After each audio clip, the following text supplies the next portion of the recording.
Պատիվ է ձեզ տեսնել մեր համայնքում։ Ամորջապես։ Էրենց։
Շնորհակալ եմ, սիրելի ժողովուրդ, շատ ուրախ եմ ձեզ տեսնելու համար այս բարդ եւ դժվար ժամանակներում եւ ես կուզենայի ձեզ հետ կիսվել ապագայի եւ ներկայի հարաբերությունների մասին պատկերացումներով, որովհետեւ տեսեք, երբ որ մեզ հետ որևէ բան է պատահում, ընդ որում անձնական տիրույթում է, եթե որևէ մեկը X պահի արձանագրում է, որ իր օրգանիզմում որևէ հիվանդություն է հայտնաբերվում, այդ հիվանդությունը պատմում է նախորդ շրջանում մեր ունեցած ապրած կյանքի մասին։ Ասենք, եթե լավ, շատ պարզ օրինակ բերեմ, եթե մարդը այսօր տնից տեղից հեռու ինֆարկտ է ստանում, այդ ինչ է նշանակում։ Հա, ալնում է, որ այդ պահին ջղայնանում է եւ ստանում է ինֆարկտ։ Ասում են ջղայնացավ, ինֆարկտ ստացավ, բայց իրականում այդ պատմում է մարդու վերջին տարիների, վերջ ինչ որ մի նախորդ ժամանակաշրջանի կենսակերպի մասին։ Այդ նշանակում է նա անառողջ է սնվել, այդ նշանակում է նա ծխել է շատ, այդ նշանակում է, որ սպորտով չի զբաղվել, քիչ է շարժվել եւ այլն եւ այդպես շարունակ։ Նույնն էլ այսօր մեր երկրի վիճակն է։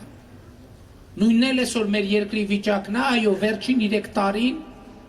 պատասխանատուն մենք ենք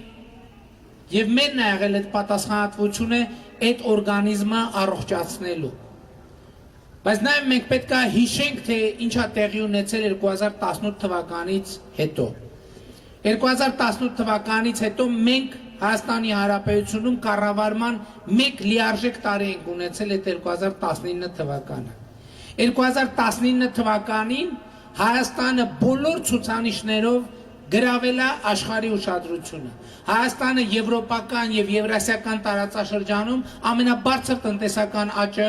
արձանագրած պետությունն է եղել 2019 թվականին։ 2019 թվականին բարձրացել են թոշակները, 2019 թվականին բարձրացել են ուսուցիչների աշխատավարձերը, 2019 թվականին բարձրացել են զինվորականների աշխատավարձերը, 2019 թվականին Հայաստանը ռեկորդային քանակով զբոսաշրջիկներ են այցելել, 2019 թվականին Հայաստանում բիզնեսը ռեկորդային թվով եկամուտներ է ապահովել, 2019 թվականին Հայաստանի կառավարությունը 60 միլիարդ դրամի հուսահատ պարտք վերադարձրել է բիզնեսին։ Սա է մեր կառավարման տարիների իրական պատկերը եւ իրական արտահայտությունը։ Այսօր Հայաստանը նախկինում ղեկավարած մարդիկ կան, ասում են հա ինչ է, ասում են թոշակը բարձրացրել են, ասում է մի քանի հազար դրամով։ Իրանք էլ չեն հասկանում, ինչ են ասում ժողովուրդ։ Այդ թոշակը, որ մի քանի հազար դրամով բարձրացրել ենք, արդյունքում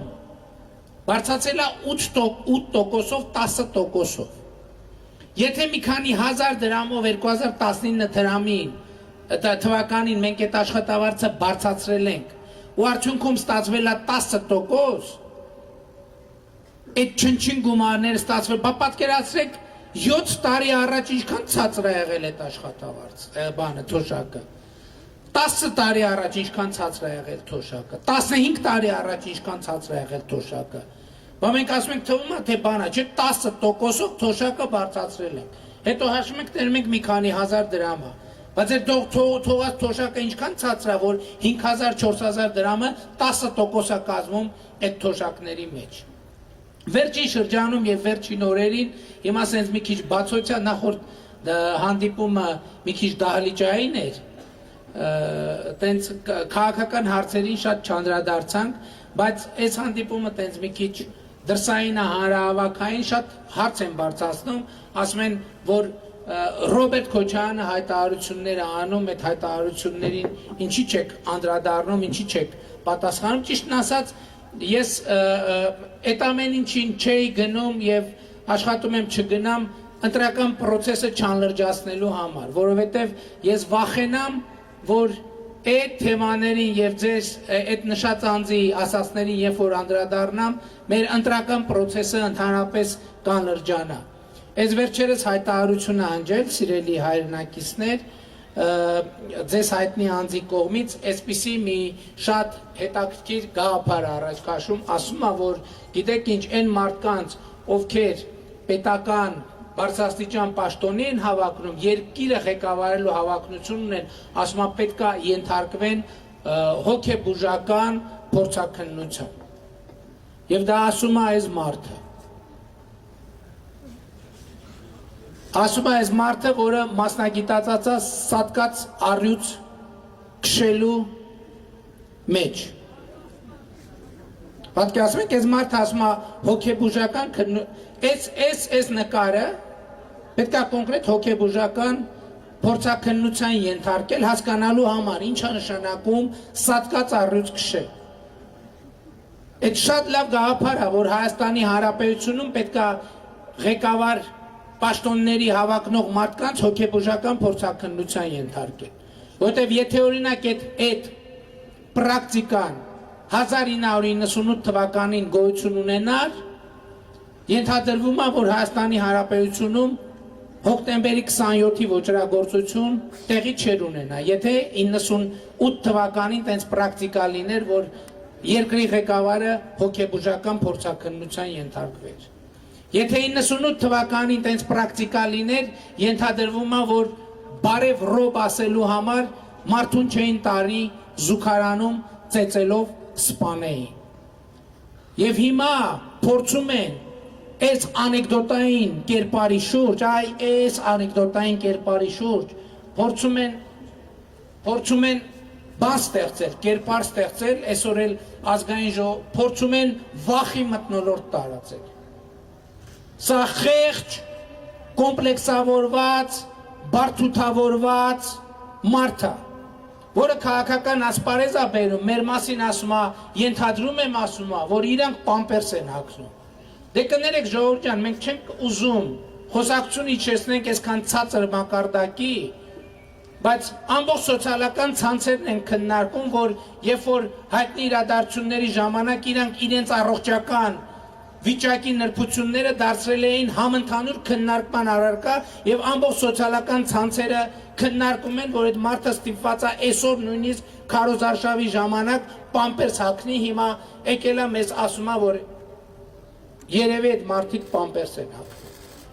Սա անթույլատրելի է։ Ասում է հոգեբուժական փորձաքննության ենթարկել։ Էլի Հայաստանի Հանրապետությունում իդեպ օրենք կա, որ նույնիսկ падգամավորի տեխնացուները պետք է իմանան հայերենի իմացության որոշակի տեստ անցնել։ Եթե որևէ մեկը փորձի Ռոբերտ Քոչարյանին այդ տեստը անցկացնել, նա ընդամենը հրապարակային այս ընթացքում երկու անգամ երկու բառ գրել, այդ երկու գրել է հաղթական երիտասարդություն, ինտերնետում կա գրած, նայեք, այդ երկու բառի մեջ երկու հատ երկու թե 3 թե 4 ուղղագրական սխալ է թույլ տվել։ Ու այս մարդիկ եկել են իրենց տարբեր շտաբներով, չգիտեմ, ուզում են երկրում տարածեն իբր վախի մթնոլորտ։ Իբր պետք է ձեր ինչից վախենակ, այ անեկդոտի հերոսներ, այս ցածկած առյուծ քշողներ։ Իմիջայլոց մեր երիտասարդությունը չի հիշում։ Շատերը ուզում են ցույց տալ, թե իբր Ռոբերտ Քոչարյանը իշխանության տարիներին տենց մարդիկ վախեցել են, տենց ինչ-որ իրականում անեկդոտների, ամենատարածված անեկդոտների հերոսն է եղել Ռոբերտ Քոչարյանը։ Երիտասարդության համար ասեմ, որը կապված է նաև լեզվի հետ, շատերը կհիշեն, չնայած անեկդոտի տրամադրություն չկա, բայց այնուամենայնիվ պատմեմ, որովհետև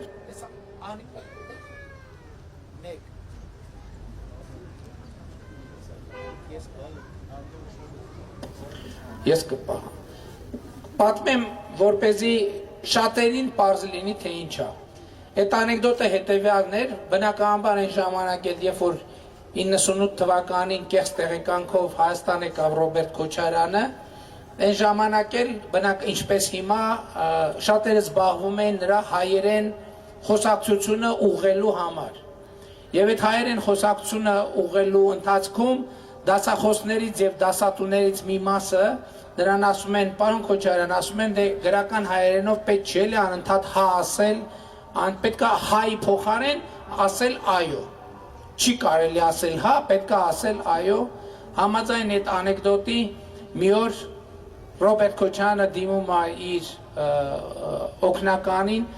ասում է, լսի, ասում է, այդ մեր դերձակին ասեք, այս շալվարից մեկայով մի քիչ զբաղվի, որովհետև այո բարձրացնում եմ, այո իջնում է, այո բարձրացնում եմ, այո իջնում է։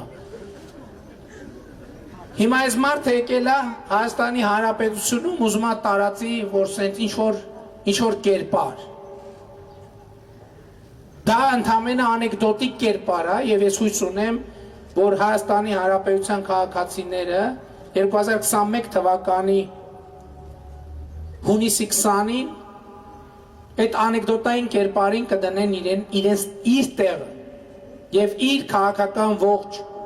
սվիտային կդնեն իրենց տեղը։ Եվ գիտեք, ես գիտեմ, որ ժողովուրդ ամենաշատ մեղադրանքը, որ այսօր մեզ ուղղվում է, հետևյալն է։ Ասում են, դրանք ինչի են ազատության մեջ, դրանք ինչի չեք դատել։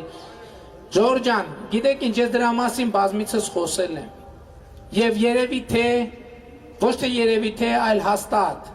որ մեզ համար կարևոր է եւ շարունակում է կարևոր մնալ ինստիտուտների կայացումը։ Բայց եթե դուք գտնում եք, որ ինչ-որ մեկին եւ կոնկրետ այդ մարդկանց մենք պետք է դատեինք ու չենք դատել, հունիսի 20-ին դուք դատելու հնարավորություն ունեք։ Հունիսի 20-ին դուք գնացեք ընտրական տեղամասեր եւ դատապարտեք նրանց իրանց արժանի պատժի։ Դա այն է, որ իրենց կառուցած երազանքներից եւ միֆերից հետ գան եւ բախվեն դաժան իրականության հետ, որ Հայաստանի քաղաքական դաշտում նրանք տեղ չունեն եւ չեն ունենալու։ Նույնիսկ այն ժամանակ, այսօր խոսում են ընտրություններ հաղթելու, չգիտեմ ինչից, նույնիսկ այն ժամանակ եւ նրանք ունեցել են ամբողջ իշխանությունը, նրանք ոչ մի ընտրություն չեն կարողացել հաղթել։ բոլոր ընտրությունները կեղծվել են եւ դա եղել է ձեր աչքի առաջ, բայց այս անգամ բնականաբար Հայաստանի Հանրապետության ժողովուրդը եւ նրա ընտրած կառավարությունը ունենալով լիարժեք իշխանություն որևէ մեկին թույլ չի տա որևէ մի ձայնի կեղծիք անել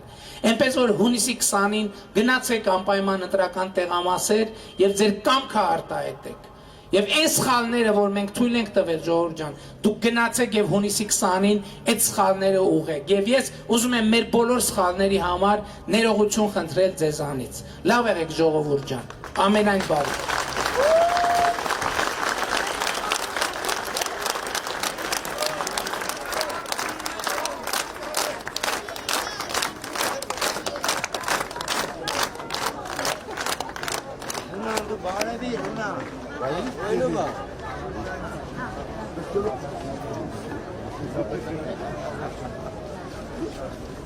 Enough.